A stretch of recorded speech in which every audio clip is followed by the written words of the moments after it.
A worker was using a wire wheel on a sheet of metal when a tiny piece of wire shot out at high speed and pierced his eyeball. Not even an eighth of an inch long, the projectile caused too much damage to save his eye. Think this is just a harmless little screw? It was in the grass when a man edging the lawn with a powered string trimmer hit it, instantly turning it into a missile traveling fast enough to shoot directly into the center of his eyeball, penetrating the pupil and embedding itself deeply in the vitreous body. A man using a handheld sprayer squirted parts cleaner on some metal pieces. The stream of spray bounced back and hit him in both eyes. When the solvent made contact with his eyeballs, it started burning through the tissues covering the cornea. Blinded and screaming in pain, the chemicals caused extensive damage because it took him almost 20 minutes to find his phone so he could call for help. The delay cost him most of the vision in one eye and 15% in the other. A maintenance worker was refueling a generator when some of the fuel spilled over and hit the hot engine manifold, causing a flash fire. The fire was strong enough to burn off most of his eyebrows and some of his hair. The skin around his facial area received first-degree burns. When he took his safety glasses off, the only part of his face that had not been touched was around the eyes. Doctors told him that the safety eyewear he had been wearing saved his eyes, and without them, he might have been blinded for life. Almost 70% of eye injuries result from flying or falling objects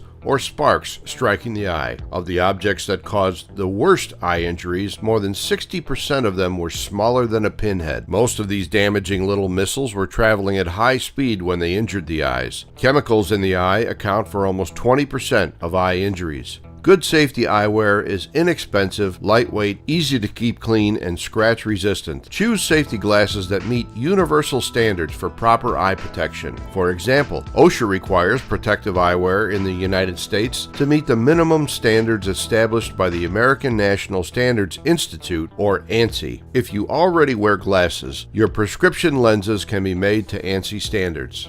Most safety eyewear also blocks damaging UV rays, and you can get safety eyewear for indoors or outdoors, and you can even get ones that are bifocal with varying degrees of magnification. Remember to wear your eyewear when working around the house. More than twice as many eye injuries occur at home than in the workplace. But whether you're at work or at home, don't be blindsided in an accident. Wear protective eyewear.